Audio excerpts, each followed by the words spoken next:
Uno de los datos que dejó la jornada de ayer y que llamó mucho la atención fue la disparada del dólar blue. Llegó a 1.200 pesos, un poquito más de 1.200 pesos. Un dólar blue que venía bastante pisado, uno no sabe si después de esta especie de legalización del dólar paralelo por parte del gobierno de Milei, había tranquilizado los mercados. Bueno, ya está a niveles superiores a los que tuvo el mismo gobierno de Sergio Massa cuando era ministro de Economía. Lo tenemos para charlar de los escenarios económicos y políticos al profesor Daniel Escandizo, economista. Dani, ¿cómo estás? Chelo Menoni te saluda, aquí estamos con Germán y con Ernestina en la mañana del CE. Buen día. Chelo, Germán, Ernestina, muy buen día, muy buen 2024. Buen 2024 que va a ser bastante movidito, Dani, ¿eh? Sí, ya se va notando un poco la continuidad de cómo terminó el año anterior, ¿no? Sí, tal cual. Que sigue con esa dinámica. Tal cual. Sí, Dani, ¿qué podemos pensar? ¿Por qué podemos analizar que sube el dólar blue pensando que se había como sincerado el precio del dólar, no había más como restricciones? ¿Por qué puede pasar esto que el dólar se vaya a 1.200 pesos? Fíjate, Chelo, que siempre hablamos que no es difícil entender el funcionamiento de las variables económicas. Por allí, a lo mejor los economistas lo plantean en terminología difícil o no habitual, pero no resulta complicado. Veamos lo siguiente. Yo creo que hay una serie de factores, pero fácilmente comprensibles. Primero, la dinámica vinculada al comercio exterior. ¿Qué está sucediendo en las últimas semanas?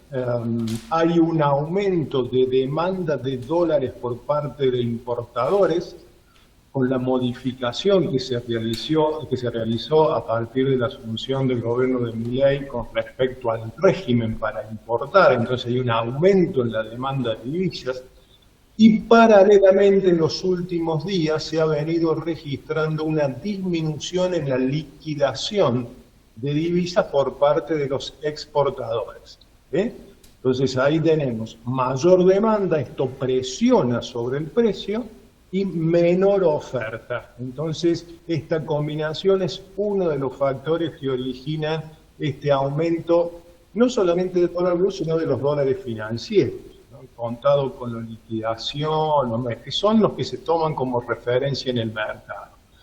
Segundo factor, una dinámica inflacionaria mucho más intensa que el ritmo previsto de devaluación del dólar oficial. Creo que se entiende, ¿verdad? Hay una percepción de que el ritmo devaluatorio anunciado del 2% mensual va a ser mucho menor que la inflación.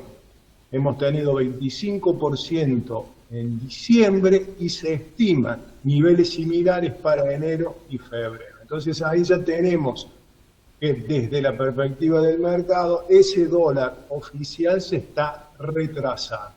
¿Sí?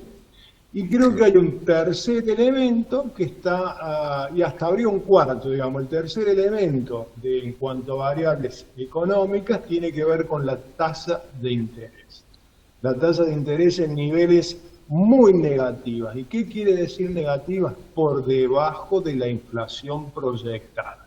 Esto hace que no sea rentable canalizar excedentes hacia imposiciones que estén retribuidas por tasa de interés, excepto los plazos fijo UVA, pero ahora hay que esperar 180 días. Entonces, de nuevo, hay presión de cobertura sobre el dólar y esto hace que accione el tipo de cambio.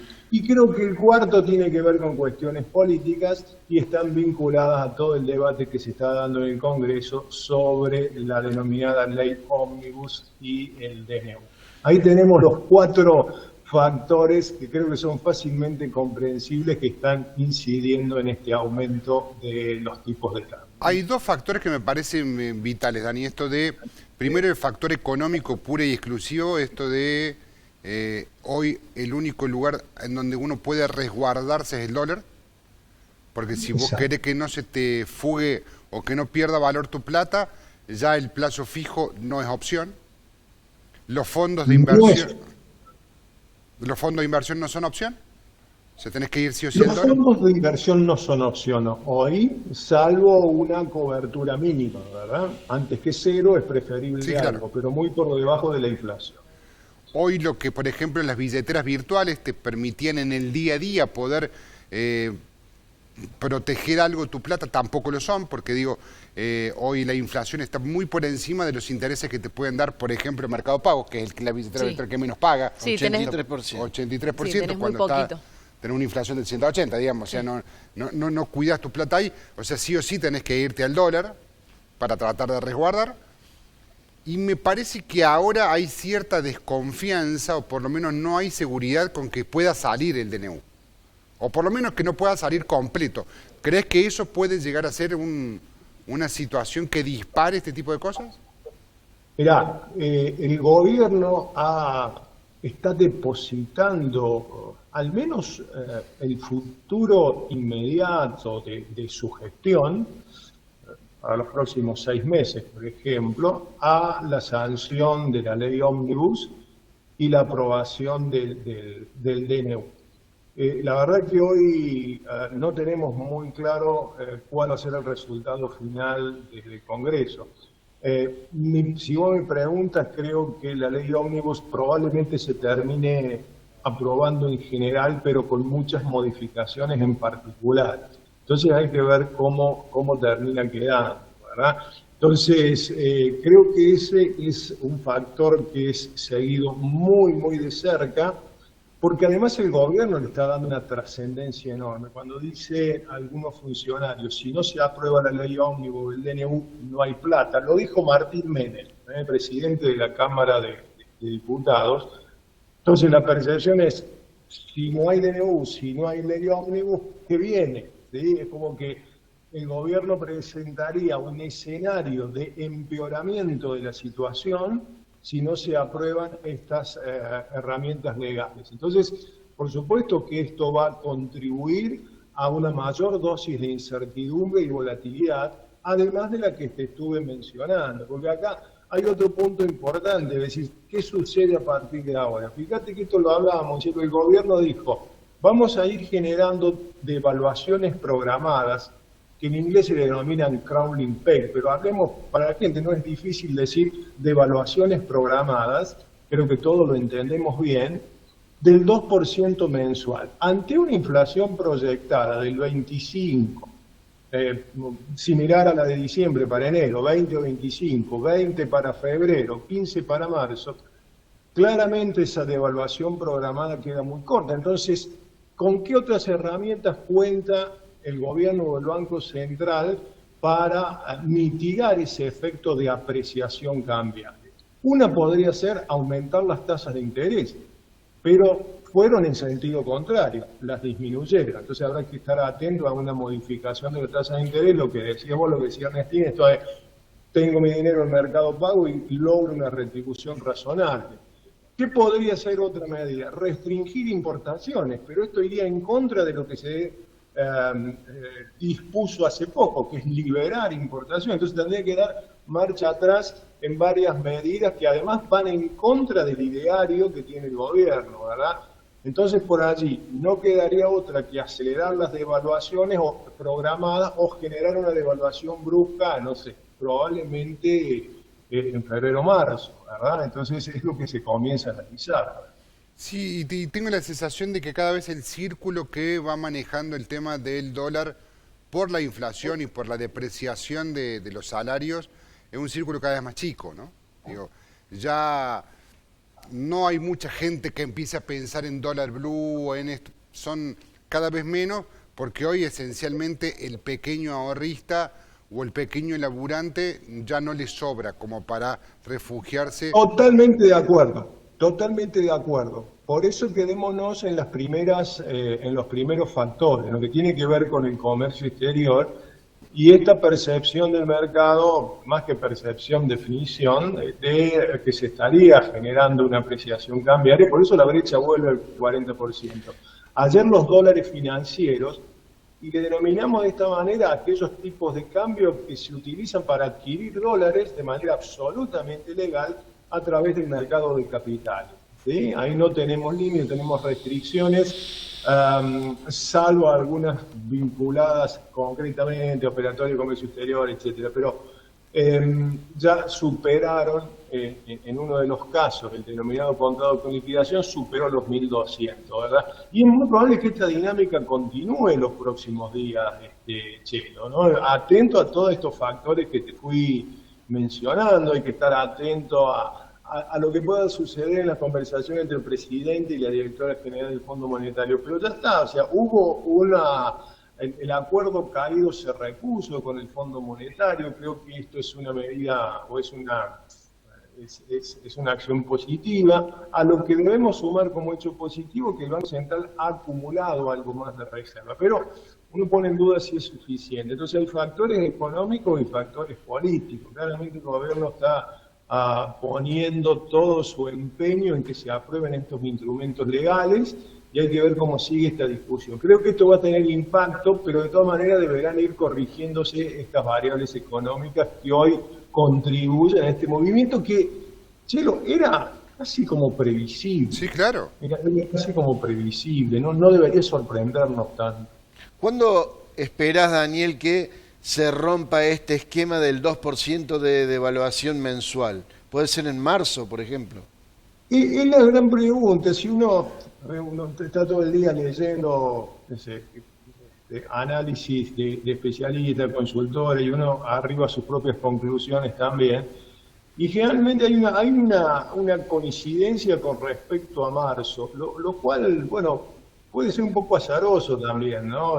Si nosotros vemos el ROFEX nos muestra la cotización de operaciones futuros, de contratos de futuros, sobre la base del tipo de cambio del dólar oficial, y en febrero ya está generando, por ejemplo, la tasa de devaluación implícita ya es del 4% y no del 2%, llevando el tipo de cambio oficial a 8,70. Y para marzo 9,60, es decir que hay un mercado que estaría descontando ya una aceleración de ese crawling o de evaluaciones programadas, ¿no? Ya incluso a partir de febrero. La incógnita, ¿cuál es? Acá, Germán, se abren dos caminos, dos posibilidades. Acelerar las devaluaciones programadas, lo cual, claro, mostraría como una primera falla de proyección, ¿no? Una falla de proyección, un desvío de la primera proyección que se había realizado. O aguardar, tengamos en cuenta, cuidado, que está habiendo mucha demanda de dólares de importaciones y disminuyen estacionalmente las liquidaciones de los exportadores, esperar la cosecha de la soja que va a ser en mayo, o aguardar y generar una devaluación más fuerte, como la que se realizó, no sé si del mismo nivel, probablemente menos, pero más fuerte que estas microdevaluaciones tentativamente en marzo. Pero son escenarios eventuales, ¿no? Porque hay muchas más herramientas, ¿no? Probablemente la sanción de estas herramientas legales, luego que puede darle oxígeno, pero hay que ver cómo se termina sancionando, ¿no? Qué parte de la ley pasa y qué parte queda. Porque, Daniel, con un escenario del dólar de vuelta planchado, podemos decir, con el 2% en el esquema devaluatorio, por más cosecha que haya, el que tiene los granos no lo va a vender. Ese es el tema, o sea, porque no lo seduce. Totalmente de acuerdo contigo, Germán. La presión de los exportadores que ahora liquidan una parte por el oficial, otra parte por el contado con liquidación, va a ser aguardar a que desde el gobierno surja algún tipo de medida que se liquide todo o una porción más alta por el dólar, por los dólares financieros, ¿verdad? Entonces, seguramente también se va a dar una especulación en ese sentido. Fíjate vos que es historia bastante repetida, ¿no?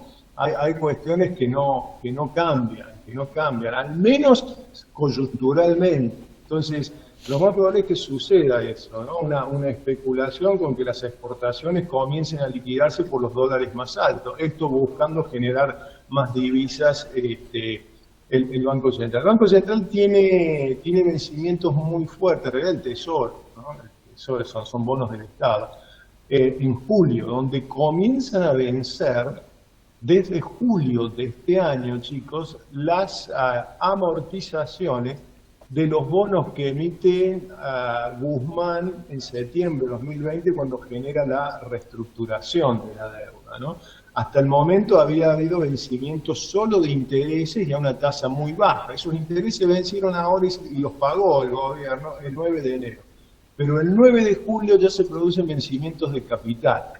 ¿Sí? Entonces ahí hay una obligación muy importante que, bueno, va a requerir de fondos, de acumular más reservas, ¿no? Ha acumulado ahora estos días, pero reitero, necesita mucho más. Claro. Dani, te mando un abrazo grande. Gracias, como siempre, por la predisposición y poder charlar un rato. Les mando un abrazo y seguimos en contacto. Dale, seguimos en contacto.